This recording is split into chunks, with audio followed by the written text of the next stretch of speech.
Welcome to Kumba Software DPAA tutorials. This tutorial is about how to delete files off of your appliances using the DataPower Administrator's Assistant. So be sure to set your video playback to high definition, and though some visual details of DPAA may have changed since this video was created, the functionality will be the same. So to get started, I have DPAA running, selected a couple of appliances, I've selected a couple of domains, and I've selected a number of directories within the directory list.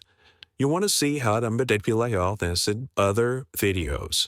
But for this video, we're going to show you how to delete files. I've already selected the search button, listed all of the files that are aggregated among these different appliance domain and directory selections.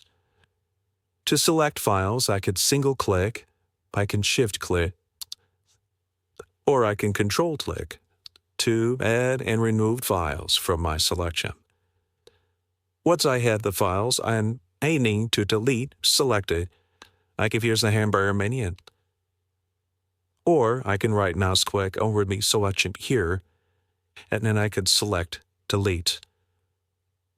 So DPAA will present me with a screen enabling me to decide which files I actually want to delete.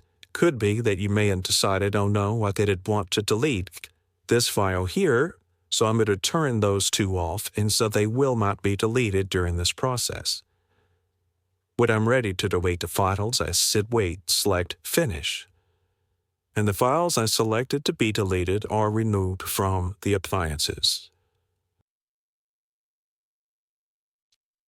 That's all we have for this video.